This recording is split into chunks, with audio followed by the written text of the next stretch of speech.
All right, we should move into our talking points. What are we talking about today? Aren't we already in them? What are we talking about? Oh, I don't know. I've got too many tabs up.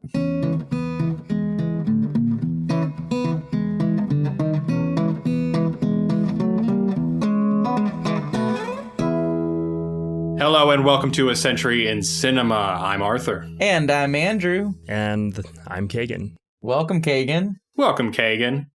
And this is a podcast where we discuss a classic film from every year.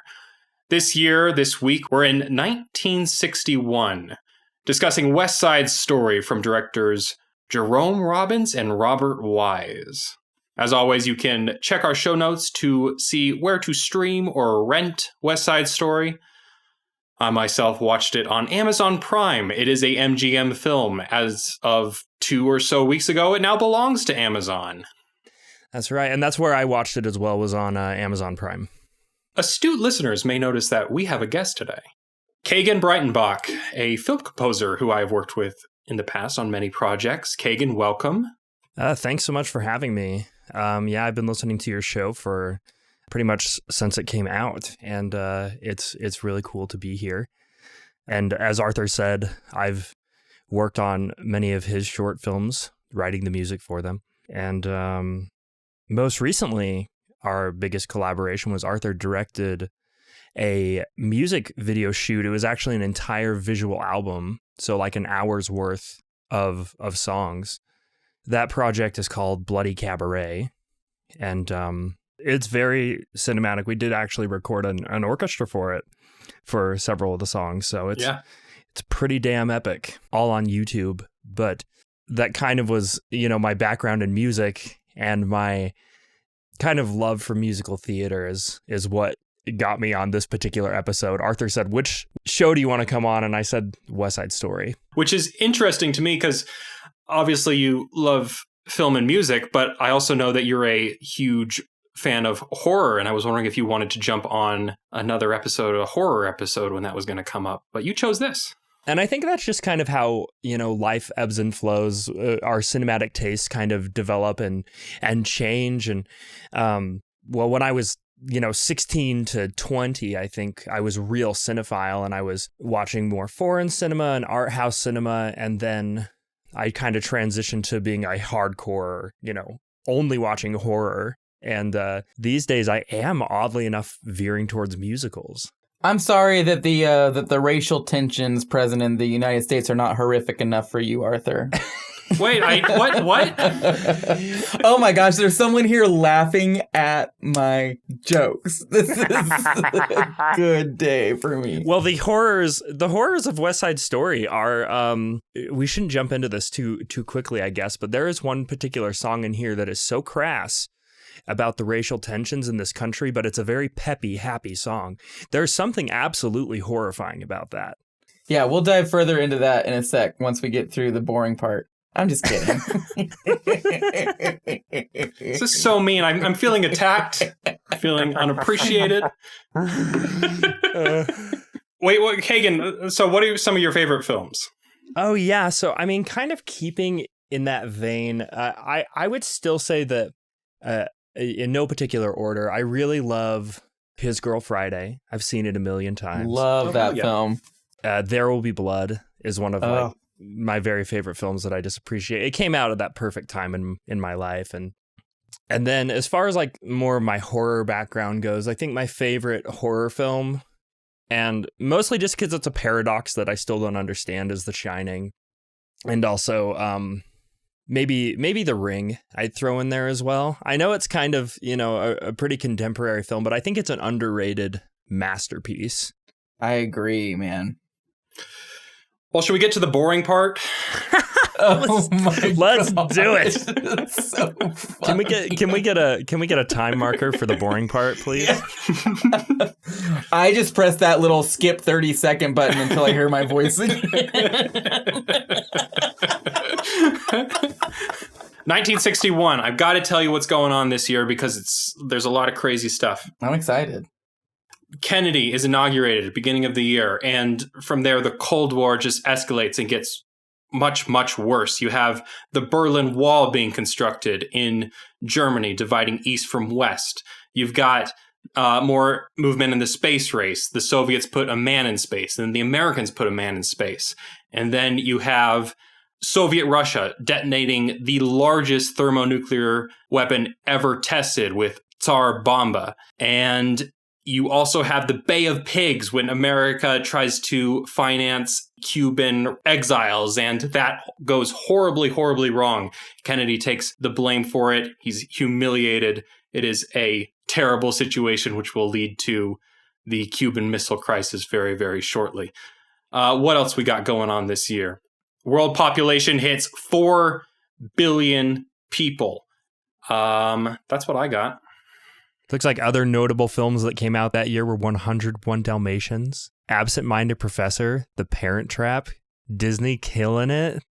Kurosawa releases Yojimbo this year, which is a big step forward in his international acclaim and one of his most entertaining films. If you've never seen a Kurosawa because you're thinking, oh, it's like black and white and Japanese and boring, watch Yojimbo. It is so entertaining, so funny all the way through, and the climax is breathtaking.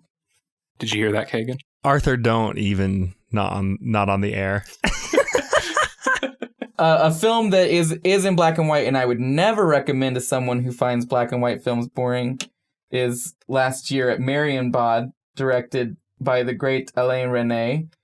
Breakfast at Tiffany's is released in 1961, which is a phenomenal film. I just saw that. I love Breakfast at Tiffany's. Me too. One of my favorites. It has a lot of problematic elements in it, but the Hepburn performance and the writing, it saves it for me. My all-time favorite Antonioni film is released this year, La Noche. It is about a married couple who go to a party one night and you watch their relationship disintegrate in real time. It's phenomenal. And then my all-time favorite Ingmar Bergman film is released this year, Through a Glass Darkly, one of the darkest, most twisted movies, and every performance in it is top tier, stellar. The writing knocks it out of the park. It was the first film he made on Faroe Island, which he would eventually buy and live on, and he immediately understands everything about its landscape and its lighting. It's a gorgeous movie. Highly, highly recommended. Other movies that I won't go so deep into: The Human Condition, The Children's Hour, another great film starring Audrey Hepburn, comes out this year. Judgment at Nuremberg, a really great film. Well, to bring a little trash to your class here, Roger Corman's The Pit and the Pendulum, one of his many Poe adaptations. Oh, and Arthur Mothra is released this year. I was going to say it if you weren't, but yes, I love Mothra. Aw. Oh, and we didn't... Sidney Poitier, who we love and support, even though his movie didn't make the cut of the podcast, stars in A Raisin in the Sun this year, and that's a really fantastic film adaptation of a really fantastic play. But speaking of fantastic plays being adapted into fantastic films, this week's film is West Side Story. Yeah, and West Side Story, I'll start us off, was originally a musical on Broadway, and it was kind of a project by author Arthur Lawrence, and Leonard Bernstein wrote the music for it. And kind of in a odd twist of fate, the Stephen Sondheim wrote the lyrics for this before he was really anybody.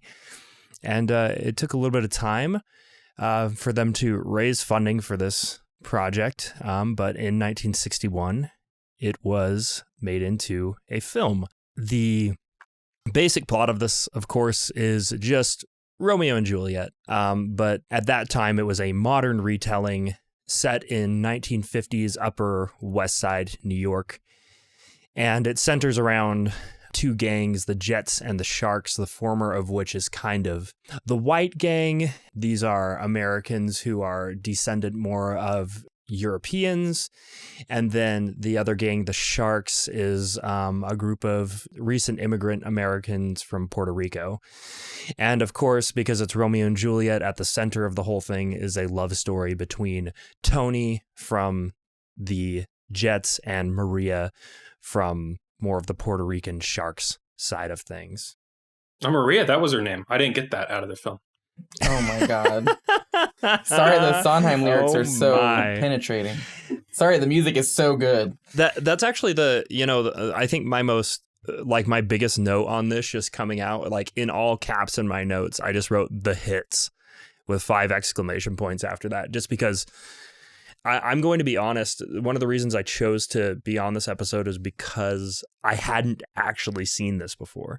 And the amount of songs from this that I knew, just because they are so like ingrained into pop culture now, and they have such a timelessness. I mean, it's crazy how many there are. Oh yeah. If you're a human living on this planet today and you don't even know what West Side Story is, I guarantee you know some of these songs. I'll go next. I have a very deep and passionate relationship with this musical. I studied theater for pretty much my entire life, all the way through high school. And in high school, I was in a theater academy, Shades Valley Theater Academy. And during that time, I did so many community shows. And one of those shows was West Side Story. And I played Snowboy, one of the Jets. And it was a really fun role. We did the Jerome Robbins choreography. It was extremely intense. Wow. I thought that I was going to break every bone in my body. Although I have the opportunity to name drop a lot, I truly don't try and take it, but I want to because I find this to be such kismet right now. Go for it. Jordan Fisher just announced that he's going to be helping with the reopening of Broadway as the lead in Dear Evan Hansen, which he was playing beforehand, before Broadway closed. And that was just announced this weekend before we recorded this podcast, and he was in that production of West Side Story with me. And I just thought it was so, I saw him do this interview for Good Morning America and perform a number from the show. And that was just yesterday morning. And I thought, this is so funny because he has just been on my mind as I've been doing my research and revisiting this film. So it's really cool to get to record this the same weekend that he announced that. I love that. Yep. I'm cool. But yeah. What do you think of the film? So when I was in the show, my director, Kim Hutchins, specifically said, don't watch the movie. And then the show was incredible. I won't lie. I still to this day think it's one of the best shows I was ever in. And I was in a lot of shows. I mean, I still am in a lot of shows. But that one was so special. And our Tony and Maria in real life started having an affair / not an affair, neither of them were with anybody, but and it was just steamy on that stage. It was wonderful to witness every night. So it was just a really powerful show. We didn't even have a curtain call because the night we were supposed to rehearse it, Kim was just sitting there and she was crying her eyes out at the end and thought, I think a curtain call is going to ruin this. And so it's the only show I was ever in that didn't have a curtain call, and the audience ate it up. Every night when the curtain would close and the lights would come up, a few seconds would pass, and then once they realized we weren't coming back out and no music was playing, people would just like start clapping, and everyone was so moved. And then they would find us out at the stage door, and it was really fun. But yeah, so I have a very special relationship with the show, and then we all watched the film as a cast together. I loved it. It changes a lot, and it was really funny because whenever there was a dialogue change or whenever there was a song change, we would be like pointing at the screen and being like, no, like we were, I don't know. It was like so fun. And to this day, that's all very embedded in my brain to the point that I am acutely aware of the differences between the film and the stage version. Are there any like really notable song absences from the film as compared to the stage production? Somewhere, the song Somewhere that Tony and Maria sing, There's a Place for Us, Somewhere a Place for Us. In the stage show, that turns into this huge dream ballet where they reimagine how the Rumble would have gone and how there could have been peace. And it's a really gorgeous ballet sequence that is completely cut from the film. I do understand why, but I also miss it quite a bit. Yeah, and what I say by understand it is that the film is already 2.5 hours long, and they were probably already pushing it. And notoriously, this film went over budget and over time. But besides that sequence, even the instrumental stuff, it's all in there somewhere. So it's, the whole score, all of the songs are kept in the film. A lot of switching around, but we'll be getting to that later. So I think it's been my turn for long enough. Arthur, what did you think of this movie? Oh, I absolutely loved it. And I thought it was incredibly well shot. I thought it was just a beautiful looking film. Even though I wanted to note how dirtier and grungier it looked than a lot of the Hollywood musicals we visited in the 40s and 50s. I guess we didn't visit that many, but when I think of something like Singin' in the Rain, it just looks nothing like this. This is a very dirty looking film, but it's also really beautiful and colorful. Yeah, I love the use of colors throughout it. I loved all the performances. The dancing was great. I loved all the fight dancing. So yeah, it was a really well-produced film. It's an incredibly successful film, too. You said it went over budget, so it was about $7 million to produce, but it still made $44 million, and it was one of the top-grossing films of 1961. Just a huge, huge success. I loved it. And like Kagan said, I knew all the songs already. I just had this feeling of deja vu, like I'd already seen this movie a couple of times, and maybe I've overheard people watching scenes, or maybe I've stumbled across scenes on YouTube. But yeah, the cultural osmosis is clearly there. West Side Story and Romeo and Juliet are just ingrained in our culture. So it was really cool to visit it and see it all together. Yeah, I definitely agree with you on the color. I love the heavy saturation when they use that intense colors. I love the blocking in this. I think my favorite shot of the whole thing was actually really early on when you have those like 12 guys on the teeter-totters and they all just kind of like fly up into frame. I was like, wow. That is such a brilliant setup. All those overhead shots and the decaying city streets. I thought everything was so well shot. Doesn't New York look so good in this film, even though it's falling apart? Well, actually, one of my big questions, I don't know if either of you looked this up, but the very first location is this sort of basketball court. In the first scene, I was like, oh my God, this was a location shoot. And then as it kind of goes on and you see that place again, I'm like, oh, this definitely was not on location. And I don't know. Oh, that's a good question. To my knowledge, none of the dance sequences were filmed on location because it required hours and hours and hours of rehearsal. But no, those are not locations. I will give them major kudos in the opening sequence for getting that daylight lighting so good. Compared to something like The Searchers, where you could easily tell when something was shot on location or when something was shot in the studio. Hey, we are not discussing The Searchers. I'm just saying it looks good. I'm just saying it looks good.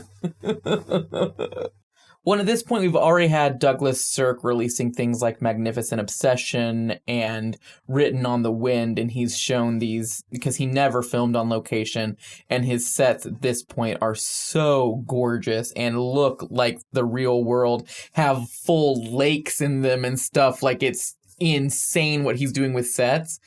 In the 1961 specifically, he's gone from being a sort of schlocky soap opera director in people's eyes to being a master of the craft. And I think it really shows in a film like this where the sets look so studied and they all look lived in. The mise-en-scène is really well thought through all the way. And yeah, you really buy that you're watching New York.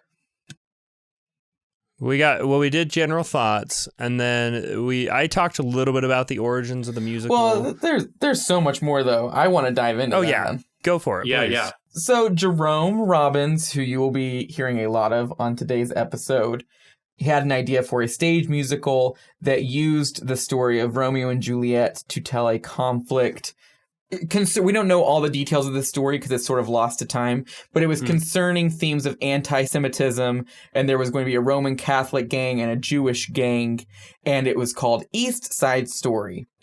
He had Arthur Lawrence on at the time to be a lyricist, and had Leonard Bernstein on to write the music. And that project started to get off the ground, and then there were a few other plays that were released on Broadway that handled very similar themes, and they didn't feel like the project was working in general, so they canned it, and it sat dormant for like 5 or 6 years. Mm-hmm. And then after that time, they came back to it, and they started working on a different show. I can't remember what it's called, but it also eventually got shelved. And Lawrence got so frustrated with that process and with working with them and wanted to do his own musical. So he said, there is this up-and-coming student. He studies under Oscar Hammerstein. Yeah. Of Rodgers and Hammerstein fame. And he really seems to know what he's doing with lyrics. I think he could be very helpful to you. And that ended up working out really, really well, because now you have 3 in the closet gay men living in New York, and they have to write a tragic romance about 2 people who aren't supposed to be together. And I think it's very obvious. It really feels like this forbidden love that everything feels natural about it, but society will not let them have it. The writing process was pretty smooth once it became West Side Story, and it became more about the Puerto Rican and white members of different gangs in New York City, which all 3 of them were pretty familiar with those tensions, having lived and grown up in those areas. And it became one of the largest Broadway shows ever. What's really funny is that when it was released, it was overshadowed by The Music Man, which came out, I think, just a couple months before it. And nowadays, as far as culture goes, there are some songs from Music Man that people know. But as you both have stated, this score has shown its durability throughout time. Are you trying to say that Maria is more culturally important than 76 trombones? I am. I will. I'm a controversial podcaster, as everyone knows. I'm not afraid of the hot takes. And that's, Marion the Librarian does not do anything when you play it next to I Feel Pretty. That's all I'm going to say. Yeah. West Side Story was nominated for 6 Tonys, but Best Musical went to The Music Man. Just another reason why award shows really don't mean anything. We shouldn't give them any credence, but it's all good. It's funny that The Music Man came out in the 50s, because as far as like the progression of the American musical is going, The Music Man could have come out like in the 40s as far as what it is, yes, in some ways. And the composition of it, of course. Whereas West Side Story is like pushing some boundaries, honey. Yes. It's like doing what George Gershwin was doing with the jazz and symphonic music, but then it's also blending in the Puerto Rican music. So you have that plus like really crazy percussion. The harmonies in the music are just nuts. Very unintuitive orchestration. I mean, even listening to it now, it has a very cacophonous nature to it. The different musical styles of something that's more, traditional American jazz is used to underscore songs for the Jets, the wider gang. And then, of course, all this Puerto Rican harmony and instrumentation is used for songs like In America. It's really obvious. It's very overt, and it really helps the audience know who is who. You could even tell that kind of in the very opening number. The amount of data that the composer is giving you about who these people are, what you need to think about them, and that there's dissonance between them. And it's just amazing how much information you can get to your audience without them saying anything, really. Would you say that the 2 styles of music are competing for space, and it's almost like they're attacking each other? 100% they are. Listen to this guy. I have to. I just loved how the percussion in the films felt so violent throughout it. It was like punches and kicks, and we were at war. It was very dramatic. And that's actually a notable inclusion, on the Broadway production. Is I think it was about a 30-piece orchestra, plus the addition of like 5 percussionists that aren't typically part of the pit orchestra in your typical Broadway musical. I also kind of, I think we probably mentioned a couple key melodies and the intervals that they're using. So like Maria, the first 2 notes of it are tritone, which is the most dissonant interval in music. Maria. There it is. Thank you so much. That was beautiful. My pleasure. They got to be used sometime. Without going too much into like what why that's the most dissonant interval, but it creates this really intense feeling of longing. It just almost tells the audience how like almost unattainable this relationship is, or it's hinting at how strong this desire is, how powerful it is to overcome that interval. In the There's a Place for Us, the first interval in that one is a major seventh. And that's also, really dissonant sound. There's a place for us. I appreciate. I'm glad you're here, and that was so lovely, and the feeling of that is so just reaching out. I don't know. It's a great example of how musicals, like using harmony and melody, can tell so much to your audience so quickly and make you feel so much. I think it's so powerful. I love it. Yeah, I had no idea, but I definitely felt it. When you're singing a song like that, you feel inside of yourself when those notes come out. This is a special moment. This is something a little different, especially when you sing a lot of show tunes. When you sing the score from this show, there are certain jumps you have to make and certain melodies you have to go, especially when you're in the ensemble. Some of these harmonies, if you were to plunk them out on a piano solo, you'd think that's not music. Mm-hmm. And that would, of course, only get more and more complex as Stephen Sondheim's career continued. You can tell that was his big takeaway from Bernstein is, stuff doesn't even have to really match. It can just clash and it'll still sound like music. And then he said, that's my whole career now. Nothing ever actually harmonizes and everyone's just yelling. And I mean, he is my favorite Broadway composer. So that's not meant as a criticism. Yeah. And I think it's definitely worth kind of talking about Bernstein's musical background, because he really was not like an Alan Menken, and he really wasn't a Stephen Sondheim or anything like that either. I mean, like, he only really did a few musicals. What he was most famous for was being a conductor. One of the best, still known as one of the best American conductors who's ever lived. Also a composer, and his compositional style it's just genius. It's so uniquely him. His only other major, appearance in film is On the Waterfront. Very dissonant. Actually, some mechanical percussive sounds in that score as well. Yeah, I love the score to that film. I love that film in general. Yeah, me too.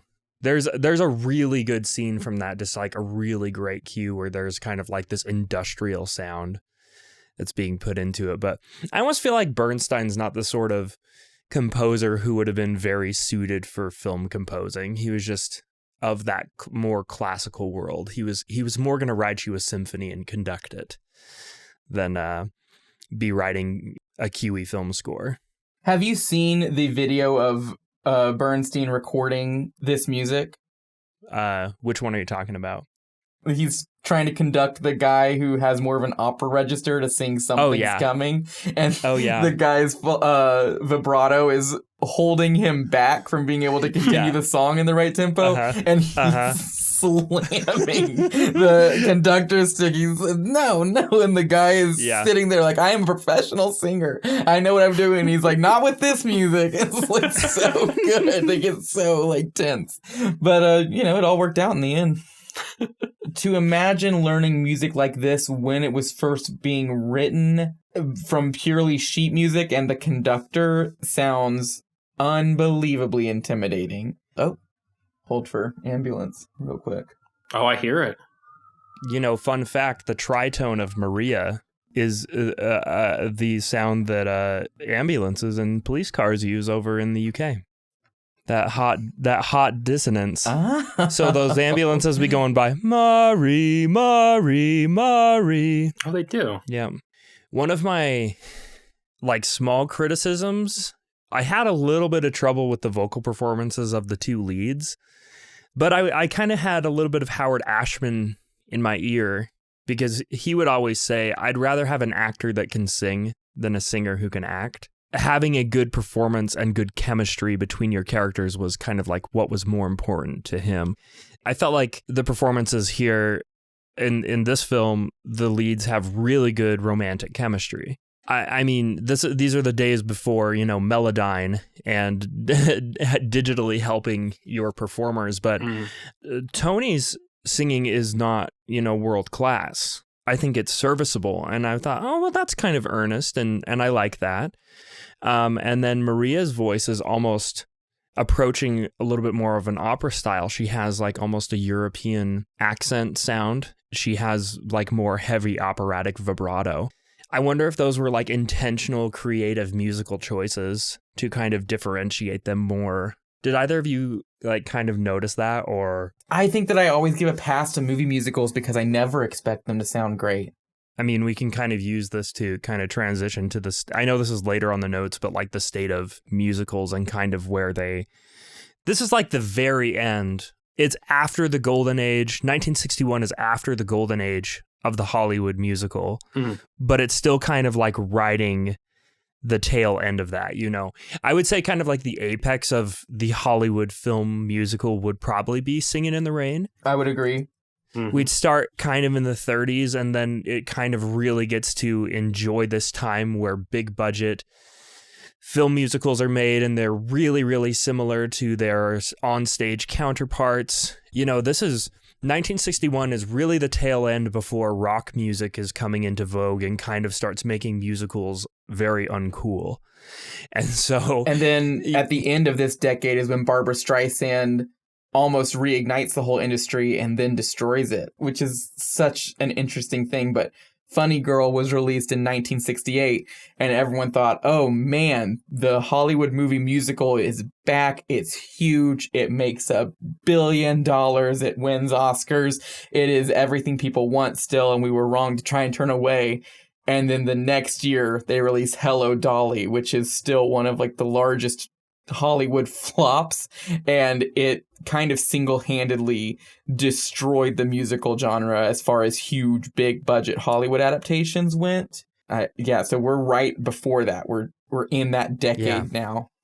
Yeah, and I think I did read that Mary Poppins was the highest grossing musical of the 60s, I believe. But West Side Story is the highest Oscar winner of a musical, with 11 nominations and 10 wins. Yes, because the highest win is a three-way tie for 11, and none of those are musicals. It is really fascinating, kind of taking in, trying to see this big picture as a century, where we started with the musical genre, back with the jazz singer, to where we are today. And it's crazy how, there have been some bright spots along the way, but you have this, one of the highest grossing films of the year, wins 10 Academy Awards, and movies like that are just not being made today anymore. Probably just not nearly as popular. Yeah, and it does make me nervous about this upcoming Steven Spielberg adaptation of this film, because I do think there is room for another film adaptation of this movie, especially when it comes to its depiction of Latino characters who are almost all played by white people except for Anita by Rita Moreno. Performance-wise, Rita Moreno was actually my favorite performance in the film. Oh, incredible. One of the first people to ever win an EGOT. I think she was actually the second or third person to win an EGOT ever. And the first Latino woman to win an Oscar. Not the first to be nominated, but the first to win an Oscar for this film. We mentioned Kismet earlier with the Jordan Fisher thing. Another Kismet thing, Rita Moreno did an interview on West Side Story 6 days ago. Did either of you see that? Are you serious? Yes, it's a really entertaining interview. Highly recommend reading. She talks about how the makeup in this film was the worst because they put George Chakiris and Natalie Wood in full brown face, and then they put Rita Moreno in brown face as well because they said that she wasn't dark-skinned enough for what they were going for in the film. What's really interesting, and I don't have any actual proof except for watching the movie, and it's very obvious, is that Richard Beymer is also in very thick, dark makeup throughout this whole movie. Okay, so it wasn't just me. I was like... No. It's definitely there. But Rita Moreno said that it was like caking on mud onto their face, and by the end they would be sweating and crying crying, and there would be these streaks of their lighter skin, even the Latino members of the cast, their lighter skin coming through the makeup. Wow, crazy. If you get a chance to read that. For our listeners, that was a month and 6 days ago now. But yeah, whenever you're listening. Yeah. Oh, I guess that's true. I'm like, y'all listen the day it drops, right? I know I've said this before on the podcast, but it's weird how totally unacceptable blackface is and even was back in the day, and just how casually acceptable brownface is even today. You still see it. And yellowface. I mean, same year as Breakfast at Tiffany's. Oh, yeah. So I think the most poignant two songs for me, having never seen this before, were actually In America. Yes. And then Officer, come on, help me out, Andrew. Officer Krupke. Krupke, that's right. Because I thought they were both really sympathetic looks at these two different groups and kind of the troubles that they're facing. Because I think that, initially when watching it, I do have, the sympathy towards the Puerto Ricans. Things are so unfair for them just because they weren't, born in America, and these people that are, oppressing them only came to this country like a generation back. Like there's no difference. And when I talked earlier about horror in this, that was actually kind of horrifying because that particular song is so upbeat and fun, but it's really sad and it's just as poignant today. Wait, which one? Or both of them? Well, more In America. I'm talking first about In America, just about how, you can't get a job unless you pretend you don't have an accent, and kind of actually a disturbing song. It was really, really effective. Mm-hmm. And then Officer, why can't I remember his name? Officer Krupke. Officer Krupke. Gee, Officer Krupke. Yeah, I thought that was really poignant as well because it was, talking about this class of people who feel like they've never had a chance because, they come from these households that are riddled with mental illness, and they have, essentially what they're saying, a social disease. And it's just, beside the Romeo and Juliet tragedy in this story, there is a level of, there's a morality tale here of violence begets violence, but at the same time, there's a level of sympathy going on for both sides and a real understanding of why these people are the way they are. It's just damn good storytelling. Yeah, and Officer Krupke is a really fascinating song because it's comedic in tone, but it is telling the story of incarceration, of how we come to terms with this is how you go to prison. You go to all these different things and people say, oh, this is what's wrong with you. This is what's wrong with you. And once none of the diagnoses work and it seems like there's no hope left for you by society, and that's just sort of agreed upon by people that you don't know, then it's time for you to just go to prison because pretty much that's what happens. Kagan, I can't tell you how good of a transition that is into our next talking point, which is transitioning this stage play to film. So I want to go over those two songs you just mentioned, starting with America. In the stage play, that is an all-female song, and it takes place a little bit earlier in the show. Well, sorry, it takes place a little bit later in the show, because at that point the men are out having the war meeting already. So it's just the women left behind at home, and they're sort of discussing why they wish they could go back to Puerto Rico. And that's why the whole thing comes from wish fulfillment, because it's all of these women who are sort of relying on their men at this point. Mm. And so that's a layer of it. Rita Moreno actually wasn't going to take the role of Anita because the original lyrics in the Broadway show, because it gets really, really spiteful towards Puerto Rico in the original number, it doesn't really bring up as much of the issues in America's racism as much as it is them saying, this does suck, but think about how much worse it was over there. And the lyric that she was going to have to sing as Anita was, Puerto Rico, you ugly island, island of tropic diseases. And when she read that, she said, I can't sing that. I wouldn't be able to do something like that to my people who I love.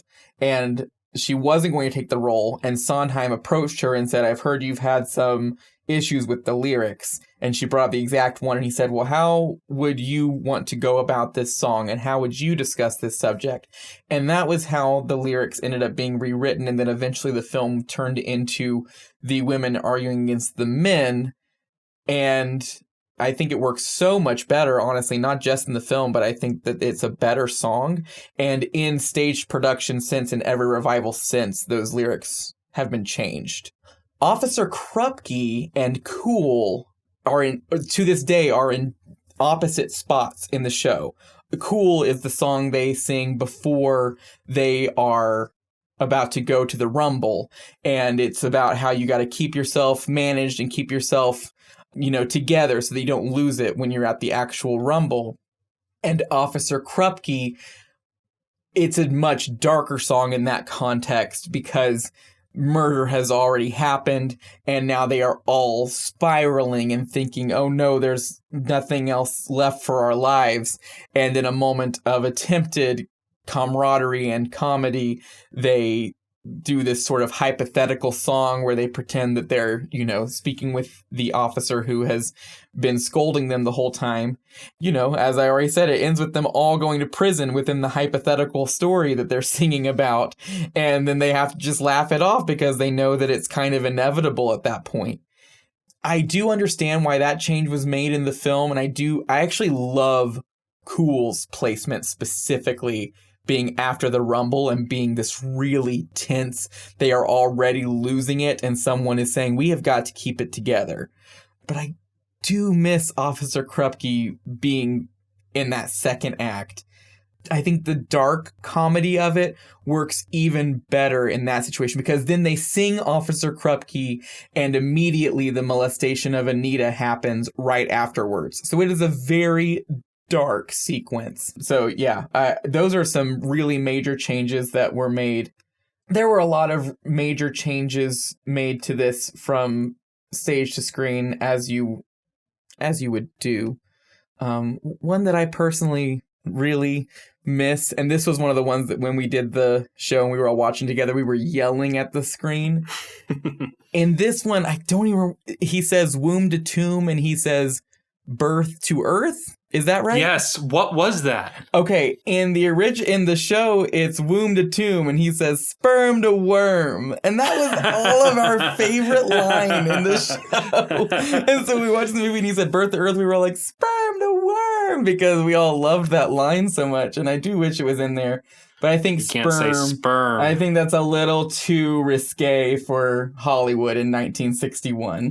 It's funny that you say like the Be Cool song. I think that was the only one in the musical, like, because every single song was so purposeful. And when every song would start, I'm like, okay, what are they trying to tell me here? And that was the only one where I was actually I felt like I was being served a bit of like we just need a number here.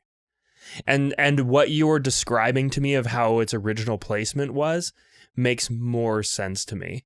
Kagan, you are killing this because we're going to use that as a transition into this next part about translating the stage. You might have felt that way because of its placement, which is a fair way to feel, but also that is one of the only musical numbers in the movie that was not directed by Jerome Robbins. And I think it shows. The dancing in it is still really cool. The dancing is great. But it's nowhere near the level of dancing in, say, the club scene or the opening sequence or even the Officer Krupke number, which is so well choreographed and acted that you don't even notice how tight it is until you revisit it and you realize every single person is dancing this entire number and it looks like they're just running around the stage and play acting, but it's all specifically choreographed. Jerome Robbins, the director, writer of the original show, was brought on to direct the movie adaptation. And he is a choreographer first and foremost before he is anything else. I think his eye for how to capture choreography is displayed prominently throughout the film. That's another thing that modern musicals really miss out on as far as in the 2020s go, is the ability to properly capture performance. And I do think it's just a little bit missing from that Cool number. And it's funny because they're still doing Jerome Robbins' choreography. He was consulting Robert Wise during the time that he was fired. I've just jumped around way too much. It's the whole idea of through choreography and through music, you can tell your audience you can essentially tell your story without words. And I think the choreography in all the other numbers is telling me a story. And in the Be Cool number, it just feels like cool choreography. Yeah, I would agree. And it was Jerome Robbins' idea to swap those two numbers. So it makes it even more of a disappointment because you can tell he really had a vision for where Cool was going to go. And we never really got to see it. Sure. To circle back onto why Jerome Robbins got fired. He was a choreographer first, and he was doing these really long rehearsal days and wouldn't even film. And Robert Wise was already hired on because he was known as being someone who could keep films on schedule and under budget. He was sort of just known as a working man director. And he had no idea how to wrangle Jerome Robbins because it seemed like everything he was doing was important. And then they would look at the dailies when they would finally shoot, and it would look so good that he had no idea what he could have done differently. However, they were 24 days over filming schedule, and they were starting to go over budget. So they said he cannot be on set anymore. He can't direct this anymore.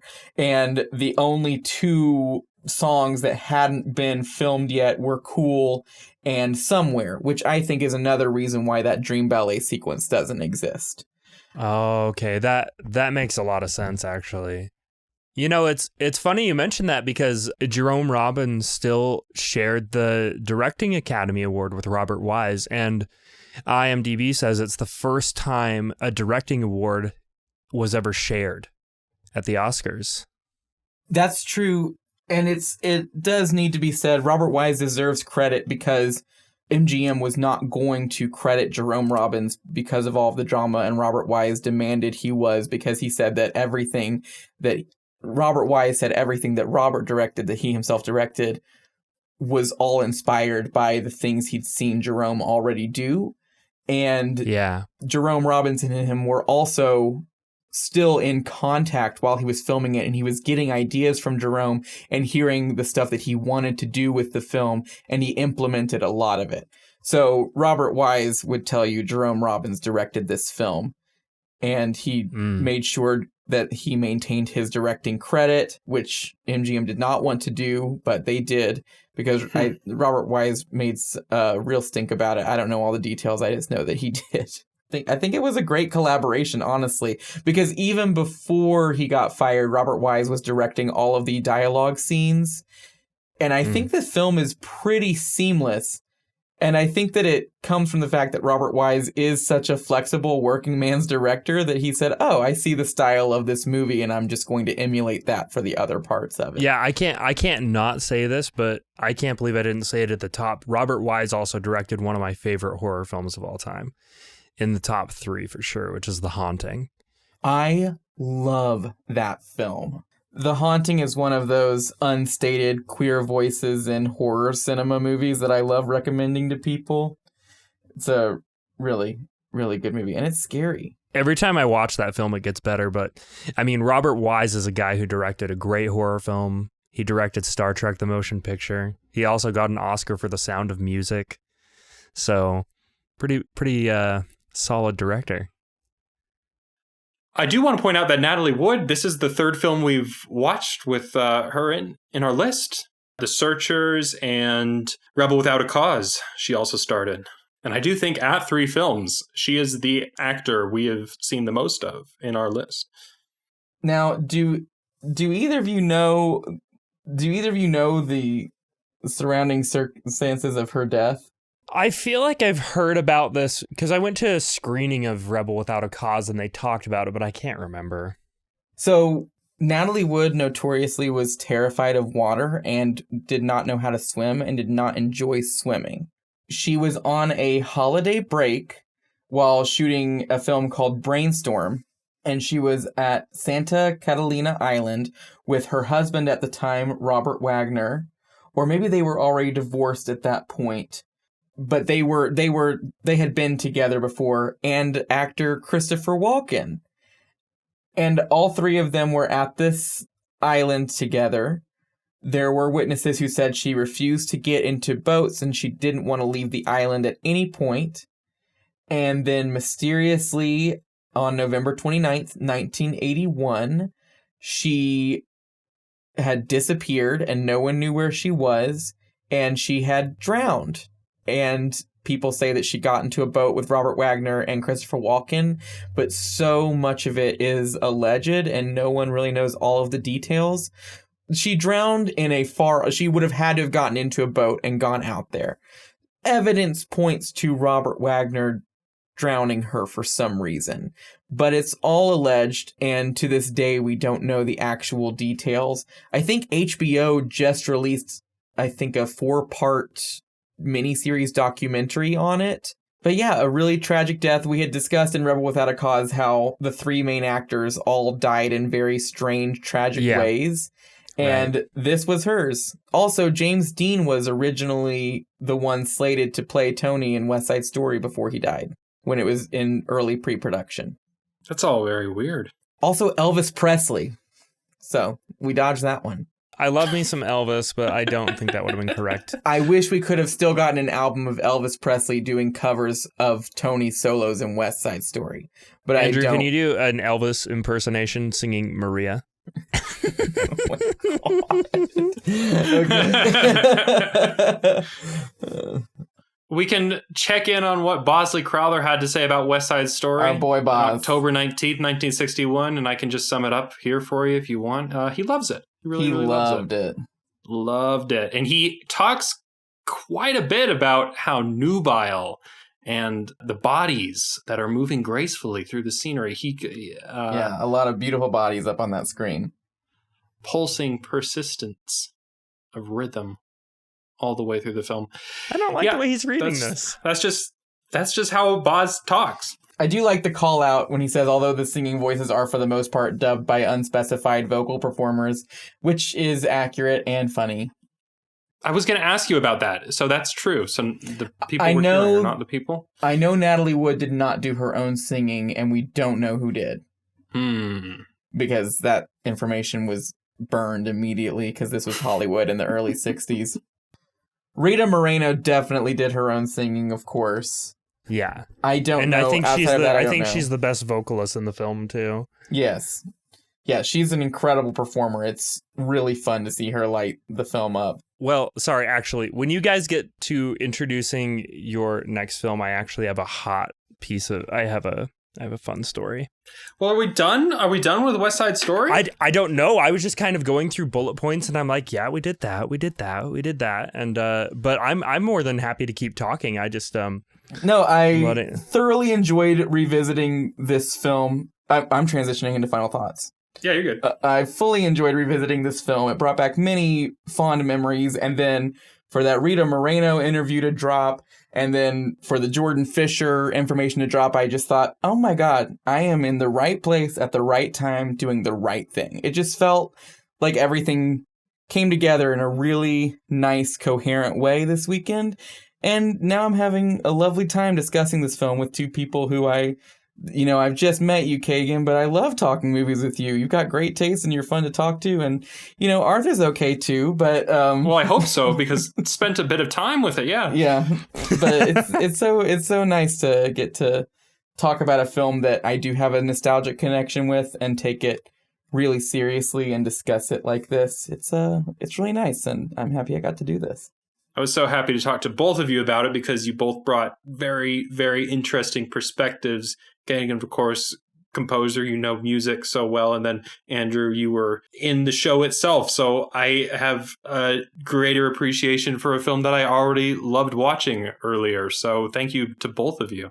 Yeah, and thanks for having me on. I think this was a great opportunity to finally watch this film that in some ways I'd felt like I'd already seen because it's part of our culture. Its music is timeless. Its melodies are alive, and we still hear them all the time. It was great to finally get to talk about it. and experience it. It's a really beautiful film.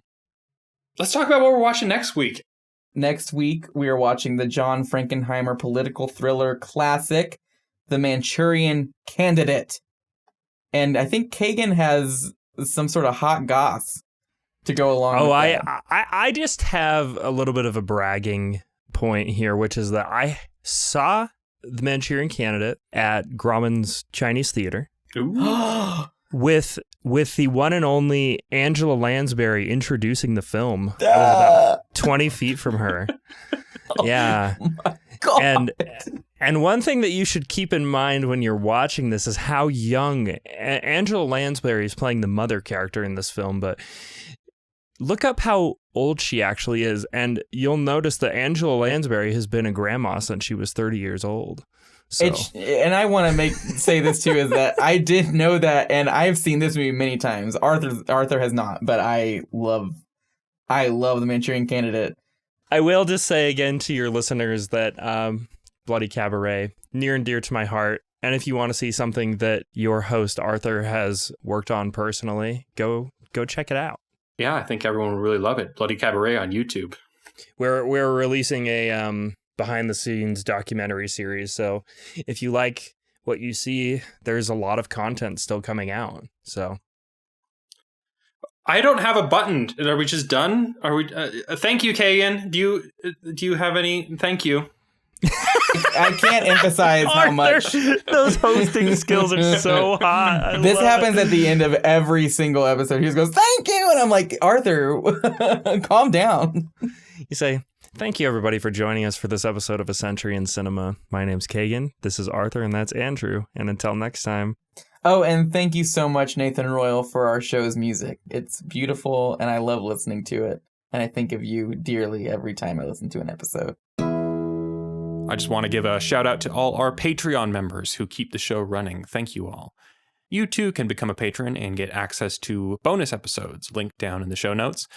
You're listening on YouTube now, so like and subscribe and comment down below. Tell us if you've seen the film. What did you think of it? Did we miss anything? Thank you all for listening, and we'll see you for the next one.